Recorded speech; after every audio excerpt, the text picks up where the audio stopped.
So welcome to the Core Volunteer Training. This is a program that was created to help our supporters, especially newer volunteers, connect with each other in the larger world and to empower them to achieve their larger goals for climate advocacy. And so this week's essential topic is understanding Congress basics. I am one of your hosts for tonight, and thank you so much for joining us. As I said, you do have the option to follow along with tonight's slides. And if you would like to do that, the link is up on the slide, and I'll also post that again in the chat. We also do have an interactive version of this training on CCL Community. And if you would like to explore that, I'm the executive assistant here at CCL. My name is Kestin Bazinovich. I first started at Citizens Climate Lobby as an intern in 2017, working with liaisons on scheduling meetings with members of Congress and coordinating CCL's congressional lobby events. I then officially joined the CCL staff in 2019, where I worked closely with Mark Reynolds, who's CCL's executive director. And in my role, I still help coordinate CCL's lobby events and work with volunteers in their outreach to members of Congress. Overall, I'm really excited to be doing this work because it really aligns with my passion in bridging the gap between science and policy issues and using that information to inform effective climate advocacy. And a little bit more about my background. I just graduated from San Diego State with a bachelor's in science and public health and a minor in political science. And I'm now pursuing a master's degree at Georgetown University in their environmental metrology and policy program. So we also have the wonderful Kaylee Roach giving their presentation tonight, and I'm going to pass it over to Kaylee to introduce herself as well. Thanks, Kestin. Yeah, so my name is Kaylee Roach, and I'm CCL's membership specialist. I like to describe my role as the person who ensures volunteers are connected with the resources they need to be successful. I came to CCL as an intern in the San Diego headquarters office in 2018. Through CCL, I'm able to pursue my passion for connecting citizens and policymakers with science and supporting civic engagement. I also just graduated with a BS in Environmental Communication and Policy from the University of Redlands. Okay, thank you, Kaylee. And we do have a couple learning goals that we wanted to go over tonight before we dive into the content. So after tonight's call, our goal is that you will all be aware of what the typical day for a congressional staff member looks like and be able to highlight some of the challenges and opportunities that our local elected officials face, to be able to understand the makeup of Congress and how to best engage congressional staff in the legislative process, and to be prepared to use CCL's tools to engage with members of Congress. And to accomplish those learning goals, we're going to go over some basic terminology, committees and chambers, the legislative process, what life in Congress looks like, and how to find some resources on community. And as we mentioned, we will have time for Q&A discussion at the end. Okay, so with all of that out of the way, we're going to dive into the training. There will be a lot of information tonight, so just hang tight. And as I said, there'll be time for questions at the end. So if you have questions that come up during the presentation, you can just start posting them into the chat. All right, so to get us started tonight, we're going to go over some terminology of the basics of US Congress. So the term Congress member or congressman or congresswoman normally refers to a member of the House of Representatives, while senator refers to senators that are working within the Senate. We use the term MOC often in CCL as an acronym for Member of Congress. Each chamber of Congress has an elected leader. So as you may know, in the House, this person is known as the Speaker of the House of Representatives. Currently, that's Nancy Pelosi. And the Senate Majority Leader is Chuck Schumer. And the Majority Leader customarily serves as the chief representative of their party in the Senate. So now let's get into where these members of Congress actually do their work, which is in the committees and chambers. So the US Congress has two chambers, the Senate and the House of Representatives. Each state has 2 senators that are serving 6-year terms, so that comes out to 100 senators total. For the House, there's 1 representative from each district, and there are 435 districts within the US, and those representatives serve 2-year terms. The number of representatives for a state is determined by its population. So as you can imagine, there are a lot of representatives in California or other similarly densely populated states, while some states actually only have 1 representative. And then when you do the math, adding all the Congress members in the Senate and in the House, it turns out that there are 535 members of US Congress in total. And so Congress divides its tasks into legislative tasks, oversight tasks, and internal administrative tasks. And this is distributed amongst approximately 200 committees and subcommittees. And so your member of Congress may belong to several of these committees. And this is actually where the work is done. So there are different kinds of committees, and this includes standing, select, and joint committees. Standing committees are permanent panels, and they have legislative jurisdiction. So standing committees will consider bills and issues and recommend measures for consideration by their respective chambers. Select committees are temporary ones that do things like conduct investigations or conduct studies. And then joint committees are also permanent, and they focus on housekeeping tasks rather than considering legislative measures. So traditionally, when you're thinking of a congressional committee, that's a standing committee, one that's permanent with legislative jurisdiction. And it's not uncommon for a committee in the House or the Senate with the same jurisdiction to go by different names in their respective chambers. So for example, the House Committee of Ways and Means is equivalent to the Senate Finance Committee. These committees decide which bills and resolutions move forward for consideration by the Senate or the House as a whole. And that's what's meant by a bill being in committee. One thing to note is that the biographies that CCL provides for each member of Congress highlights their current committee assignments. And this is really valuable information because it allows us to understand what bills actually fall within their jurisdiction. And so we're going to take a step back from committees for a second and look at some of the major differences between the House and the Senate. In the Senate, the majority still holds a significant advantage when it comes to scheduling which bills come to the floor, but any single senator can stop legislation from moving forward on his or her own. So while debate is limited in the House, debate in the Senate does not end until 60 senators vote for a cloture motion, which will move a bill forward for consideration. If the majority does not currently bring to the table 60 votes of its own, then it must work with the minority to set rules for debate on important legislation. And often this means that major pieces of legislation can be debated for 1 to 2 weeks on the Senate floor. And now in the House, the majority party rules. And so the House conducts most of its important business by passing rules that determine the framework under which a bill will be debated. And since these rules only require a simple majority, the party with the most votes controls the debate. And in most cases, these rules will limit debate so that major bills can be passed during one day of legislative business. Okay, so with that, we're going to move on to the legislative process.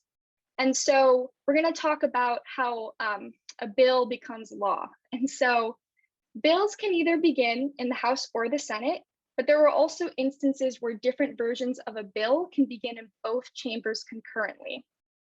Bills can only be officially introduced by members of Congress. Many bills originate in the executive branch and are introduced by a congressional sponsor, and then other members can also join as co-sponsors. And once introduced, new bills are numbered, and then they're sent to the appropriate committee by the Speaker of the House or the presiding officer in the Senate. And so in terms of committee action, the bill will actually come under its most intense scrutiny while it's in committee. And this is actually where many bills will die.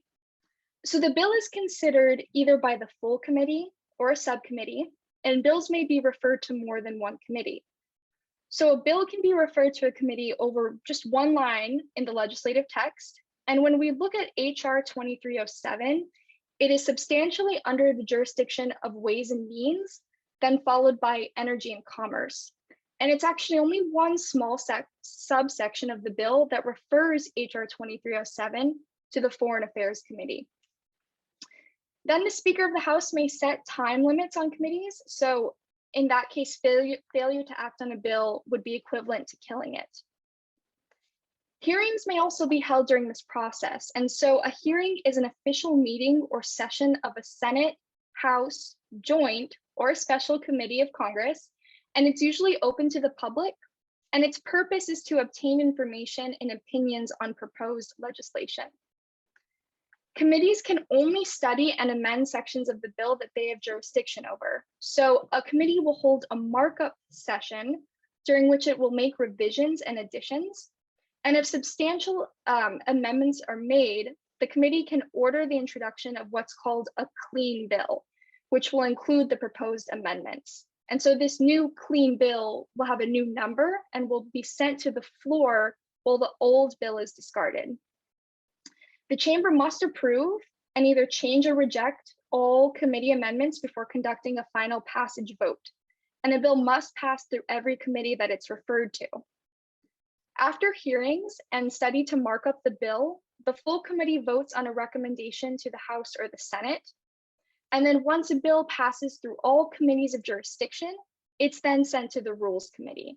And the Rules Committee actually decides the rules for the debate and amendments and when the bill will come up for debate on the House floor. And so next, the bill appears before the entire House or Senate. And these two chambers have different procedures for floor debate. So in the House Rules Committee regulates debate for each bill, and they'll issue the rule for the bill. Members can speak on a bill for a set period of time as specified in the rule. And to speed debate on some bills, the House meets as the Committee of the Whole, which has different rules for floor debate, and the Committee of the Whole can amend a bill, but it can't pass it. A discharge petition signed by a majority of the House membership, which is 218 members, can be used to force the release of a bill from committee. In the Senate, debate is actually unlimited, so senators may speak at any length on any topic, and any senator can stop debate with a filibuster. Debate can be closed by unanimous consent or by invoking cloture, which requires a 3/5 majority, which is at least 60 votes of the entire Senate. And so once one chamber has voted to pass a bill, the other chamber then has some options. So they can either pass it with the language intact, they can refer it to a committee for scrutiny or alteration. So when the two chambers pass different versions of the legislation, then the bill goes to the conference committee, and this is known as the third chamber of Congress.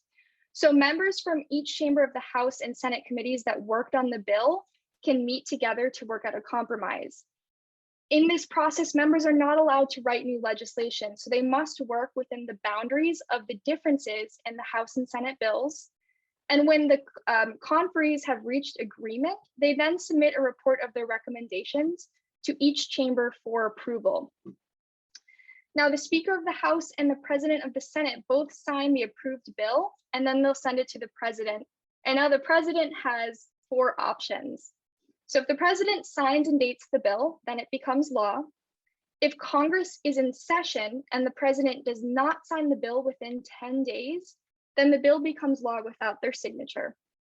The President may also veto the entire bill, and in this case, the bill goes back to Congress for a second vote, in which it must get 2/3 majority of votes in both the House and the Senate in order to become law. Or if Congress adjourns within 10 days of giving the bill to the President and the President does not sign it, then the bill dies, and this is referred to as a pocket veto. And so, as we've just learned, the bill has to pass through these 3 committees, the House Ways and Means, House Energy and Commerce, and House Foreign Affairs, before it can go to the House floor. So the more co-sponsors we can get from these committees, the better. And so HR 2307 has 5 members on Ways and Means, 8 members from Energy and Commerce, and 12 members from Foreign Affairs. And really, our goal is to get these numbers higher because that will make a huge difference in passing the bill through these committees. And so with that, I'm going to pass it over to Kaylee to talk about alternative ways that a bill can become a law. Thanks, Keston. So we kind of just went through the schoolhouse rock scenario of how a bill becomes a law, but we also wanted to highlight some alternative ways that bills have passed to become law that are different than what we just explained. So to get us started, I wanted to briefly explain what reconciliation is. You've probably heard this come up lately. Congressional budget committees use the reconciliation process to ensure tax laws and mandatory spending programs are revised according to the budget resolution's revenue and mandatory spending targets. Reconciliation is a way to fast-track revenue and spending legislation into becoming law. Reconciliation legislation is passed through an expedited process. So Congress is supposed to pass a blueprint for tax and spending bills called a budget resolution every year. A budget resolution requires approval of a majority vote in the House and in the Senate, so not 60 votes. The president plays no role. The Congressional Budget Act permits the use of the reconciliation process only if the House and Senate first agree on a budget resolution that includes reconciliation instructions. So these instructions specifically direct one or more committees to propose legislation that achieve these specified changes to the federal budget. The resolution does not deal with what specific legislative changes a committee should adopt to meet its targets, but proposes dollar targets. After the committees finish their work, the budget committees in the House and in the Senate assemble the recommendations into a single omnibus bill.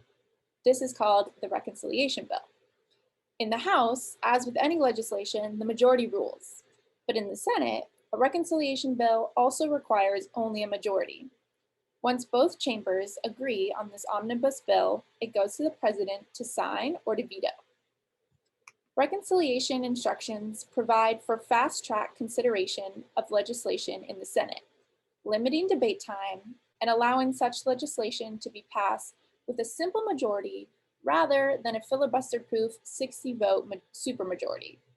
Because Democrats have 50 seats in the Senate, plus a Democratic vice president, reconciliation is a way to get a tax and spending bill to the president's desk even if all 50 Republicans oppose it, which is why you may have heard this discussion come up more recently. There are two times in a given calendar year that Congress can consider a reconciliation bill.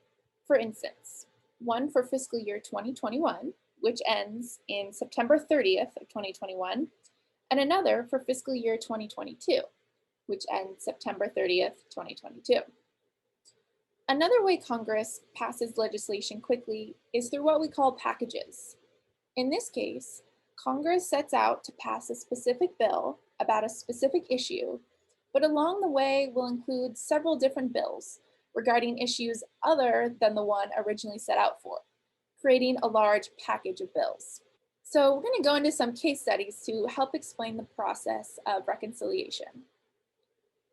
The Tax Cuts and Jobs Act, which makes widespread changes to the Internal Revenue Code, was signed into law by President Trump in 2017. The act is based on tax reform advocated by congressional Republicans in the Trump administration. The bill was introduced into the House and passed through the House Ways and Means Committee. The companion legislation then passed through the Senate Finance Committee and the Senate Budget Committee. However, there were important differences between the House and Senate versions of the bill. To reconcile the differences between these two bills, the Senate and the House appointed members of a conference committee, which negotiated a revised final bill. The House and the Senate passed the bill, all with partisan votes of only Republicans. However, the several provisions of the bill passed by the House violated the Senate's procedural rules, specifically the Byrd Rule, which prohibits extraneous items from being in a bill passed using the reconciliation process. According to Senator Sanders and the Democrats, three provisions of the tax bill passed by the House violated the Byrd Rule. There are the cruise provision, which allows 529 education savings plans to be used for homeschool expenses, a provision on determining university and endowment taxes, and the title of the bill itself, the Tax Cuts and Jobs Act, because the short title has no budgetary impact. The Senate parliamentarian agreed and found them to be in violation of the Byrd Rule. This meant that the House of Representatives needed to re-vote with the objectionable provisions removed. The House voted on a revised bill with the offending parts of the legislation removed for a second time, and it passed. The Senate passed it shortly after, and it was signed by the president and became law. This all just goes to show how strict the reconciliation process is. The law is officially titled An Act to Provide Reconciliation Pursuant to Title II and V of the Concurrent Resolution on the Budget for Fiscal Year 2018, although many still use the unofficial title to refer to it, since it is much shorter. The Tax Act is a set of tax law changes to the Internal Revenue Code that were appended to a budget reconciliation law. So in short, Republicans use their tax cuts through the procedure of a budget reconciliation, which allows a bill to pass the Senate with a majority rather than the normal supermajority. And this can apply to climate policies or measures as long as they fit within the parameters of budget reconciliation. You've probably heard this come up more often because a reconciliation bill could contain tax credits and other incentives for electric vehicles and renewable energy technologies, funding streams to help modernize the grid, and policies aimed at improving energy efficiency. For instance, in the Tax Cuts and Jobs Act, the Senate was able to change federal law on a matter that has little to do with the tax code when they reauthorized the sale of oil and gas leases in a section about the Arctic National Wildlife Refuge. Again, this goes to show that policies unrelated to budget reconciliation can be slipped in as long as they are germane to taxation or revenue outlays in the budget. Many think there are climate policies that can be constructed to fit those parameters. All right, our next case study. So this is a case study to help explain the process of a large package of bills getting passed. At the end of December, Congress passed a $1 billion coronavirus relief package of emergency economic relief and government funding and tax cuts, becoming one of the largest pieces of legislation ever approved by Congress. The legislation was what we refer to as a package, and that it wraps together several bills and has bipartisan backing. The bill illustrated the urgent rush by the White House and Congress to complete numerous unresolved tasks during a chaotic lame duck session before the holiday recess. Efforts to pass economic relief measures in the weeks leading up to the presidential election failed repeatedly, but a partisan group of lawmakers quickly banded together after the November election and pushed for swift action. The bill was assembled overnight on a Sunday and through the next day after a bipartisan deal was confirmed the prior weekend. The proposal includes numerous provisions that used to be parts of other standalone bills, such as the Smithsonian American Women's History Museum Act, legislation to rein in surprise medical billing, an extension of tax credit for racehorse owners, and policies supporting Tibet. And these appear to have nothing to do with the coronavirus pandemic or the national economic emergency. Most notably, the relief bill toughens rules around use of a common heat-trapping chemical and funnels billions of dollars into renewable energy. The most substantial federal investment in green technology in a decade includes billions for solar, wind, battery storage, and carbon capture. Congress also agreed to cut off the use of HFCs, chemicals used in refrigeration that are driving global warming. Thus, the measures attached to a year-end government funding bill were hailed by some lawmakers as among the most significant energy legislation passed in more than a dozen years, according to POLITICO. It is important to note that although several unrelated bills were included very quickly, they were bills that had been around for a while, and groups like CCL had been lobbying for them for quite some time.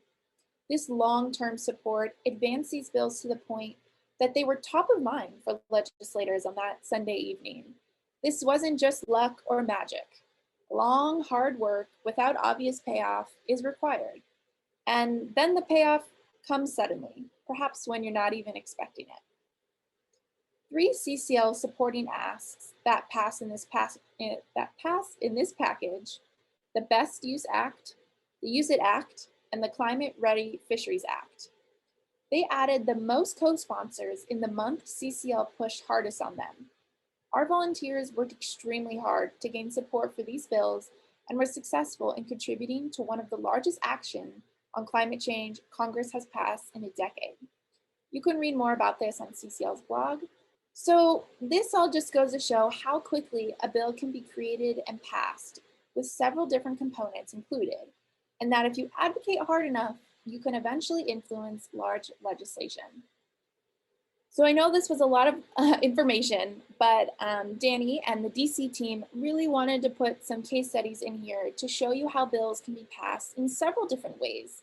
So we hope this helped answer some of your questions about how climate policies might be passed this upcoming year. If you're looking for more depth, Politico has a wonderful guide with simplified infographics to the legislative process in both the House and the Senate. And you can always brush up on congressional terminology or schoolhouse rock, also with that same link that I dropped in the chat. Okay, so we're going to transition into what it looks like to work in Congress.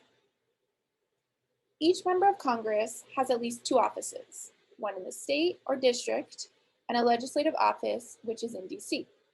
If the member of Congress represents a large state or district, they may have more than one local office. Each has their own budget. In the House, it's about $1.4 million per year, and in the Senate, it really varies. Most of that goes to staff, with House offices limited to 18 full-time and 4 part-time staff members, while Senate offices have no limits on staff. Just like a business, they hire staff, purchase equipment and furniture, find office space, and provide services to their constituents. The following list can help you better understand the various roles in the office and may help explain the differences between the types of staffers you may encounter when lobbying. Before diving in, however, it is important to mention the value of trusting relationships with key staffers. Sometimes CCL volunteers feel disappointed when they're unable to meet face-to-face with the senator or congressperson. As a primary advisor to the legislators, staffers are trusted researchers, messengers, and in some cases are the last people to speak with the member before they go in for a vote. They often have a lot more time than the member themselves and are highly motivated, in most cases, to be educated on the issues that we want to discuss with them. We're going to go over the roles of legislative staff who you may meet during lobby meetings. The Chief of Staff. So this is the head in any congressional office. The person is usually the closest advisor to the legislator and perhaps a longtime personal friend. They run the operation much like a chief operations officer in a business. Then there's the legislative director. This staffer, called LD, is a senior policy staffer in the office. This person has likely been with the office for more than 3 or 4 years, promoted up from a legislative assistant, and oversees all major policy decisions. They likely oversee and edit all newsletters and emails drafted by more junior staffers, and they have jurisdiction over the issues most important to the legislator or the most prominent issues as determined by the legislator's committee assignments. The legislative assistant. This staffer, called an LA, is a primary office expert on a particular issue. They draft statements and speeches, write memos on legislation, and advise the legislator on the issues in their jurisdiction. In the House, LAs can have up to 15 issues to follow. The jurisdiction of a Senate LA ranges from 1 to 10 issues, depending upon the size of the office. Young LAs tend to be younger, usually under 30, while in the Senate, they tend to be older and have graduate degrees. Legislative staff are both research assistants and policy advisors to members of Congress. They research the facts on an issue, collect the positions of interested parties, analyze the implications to constituents, and synthesize the information for legislators. Legislative assistants, LAs, also interject recommendations on policy decisions on most every issue in their portfolio and research memos. They become policy experts, no matter how limited their experience with the issue, and they do influence legislators. When approaching a decision, the legislator will always consult this staff expert on the topic and usually follow the recommendation of staff. This does not mean that staff control all decision making. They definitely do not. But it does mean that staff are usually in tune with the thinking of their bosses and guide them to a decision they assume their legislator desires. We also have the legislative correspondent. This staffer, called an LC, is primarily responsible for managing and drafting responses to mail. They are usually very young, under 25, and have less than 2 years of experience on the Hill. They toil at this thankless job, sorting thousands of emails, faxes, postcards, and letters each month with the hope that they'll get promoted after one of the other LAs finds another job. If you meet with a legislative correspondent, it means it's a very busy day in the office, and the LA with jurisdiction has a scheduling conflict. Staff assistant. This staffer primarily handles phone calls to the office and greets visitors. Wise legislators hire someone from their district or state for this job in their Washington office, so that callers feel an instant connection. Then we have the scheduler. This staffer may also share the title of office manager and is responsible for the legislator's schedule. Some lawmakers have two schedulers, one in DC and another in the state or district.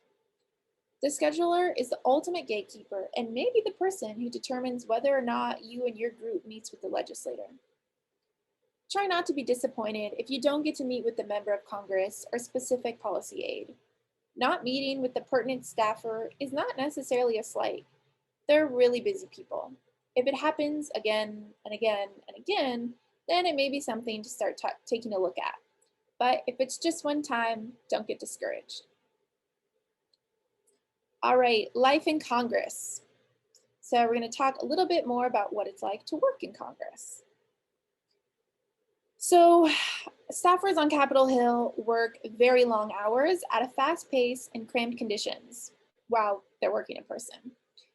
The number of staff that a House member is allocated by law has not changed since the 70s, despite the fact that the workload and expectation to produce has grown exponentially. Each office has received anywhere from a 200 to 1,000% increase in constituent mail in the past decade alone, receiving emails in the numbers of 6 to 25,000 in a week. Nevertheless, when surveyed, 87% of members of Congress say that email has made it easier to become involved. And these folks are pretty young. The average age of a legislative assistant is just 27 years old. So imagine what it's like when hundreds of CCLers call or email.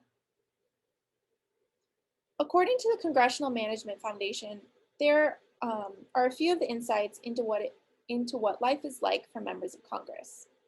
They usually work about 70 hours a week in session, 59 hours a week out of session average work, with 13 meetings a day.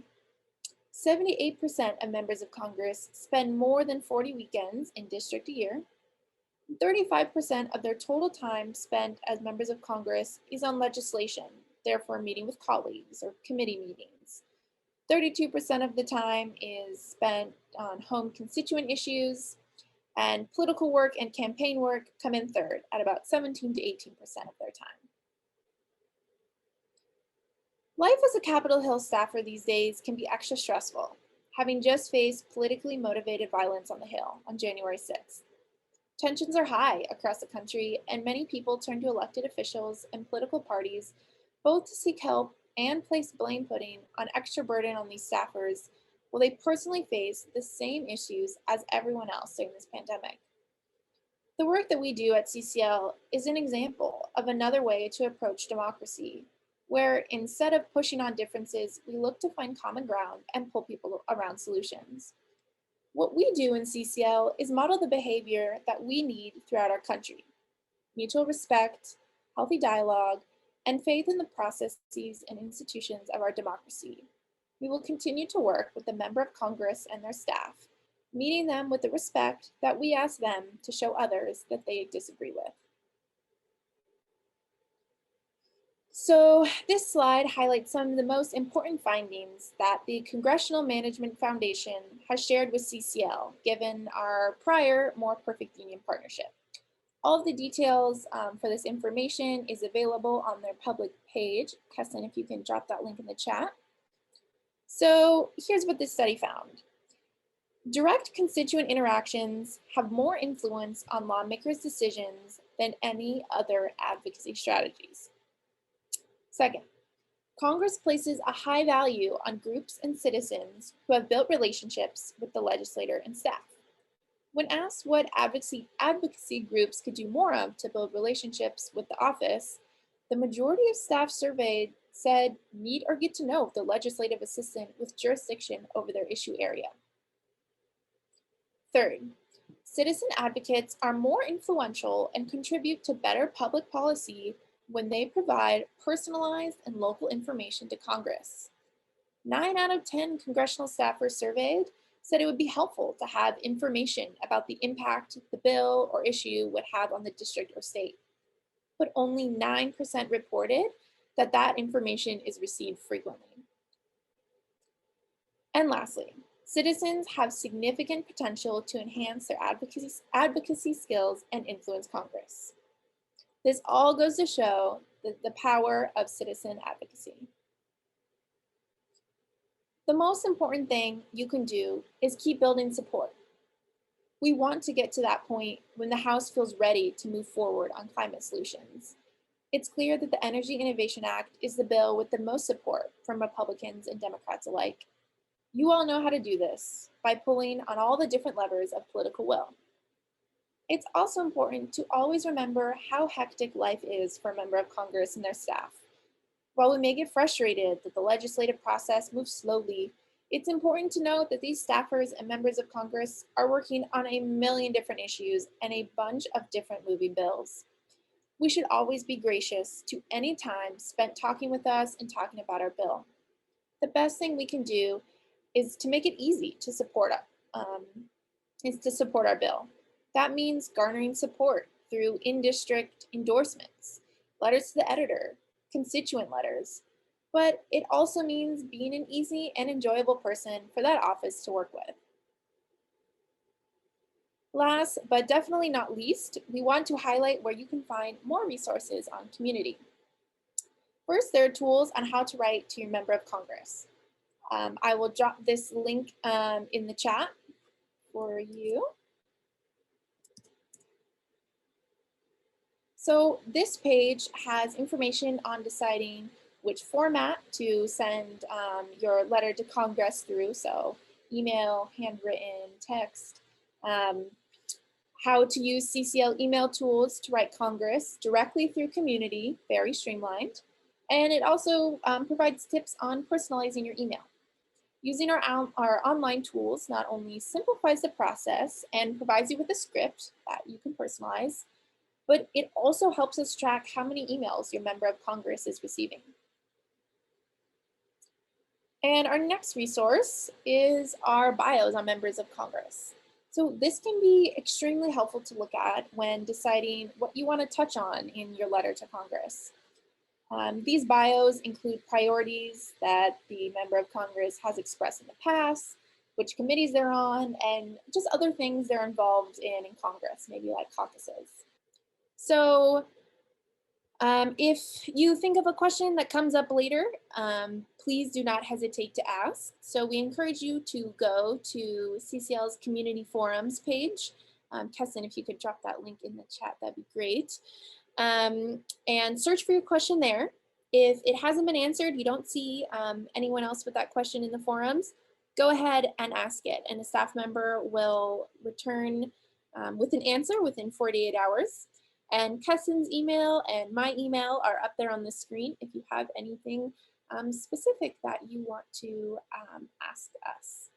So thank you all so much for joining us tonight for this hour, learning the basics of Congress, It didn't always sound just like the basics. I know it was a lot of information, and climate change is a really big and scary issue. And I think it takes a lot of courage and bravery to decide to spend an hour of your free time thinking about this and talking about this with us. So thank you all so much for sharing this hour with us, and hopefully we will see you all again soon. Yes, thank you everyone, and have a great rest of your evening. I really appreciate you. Bye. Thanks, Keston. Thanks, Kaylee. Thank you for listening to this episode of Citizens Climate Lobby's training program. You can tune into more episodes anywhere podcasts are available. Inspired by what you heard today? Join Citizens Climate Lobby to advocate for bipartisan climate solutions. Go to community.citizensclimate.org to find more trainings, resources, your local chapter, national action teams, discussion forums, and more. Be sure to like our Facebook page and follow us on Twitter and Instagram @CitizensClimate. We also invite all of our listeners to subscribe to our YouTube channel for more inspiration. And together, we are creating the political will for a livable world.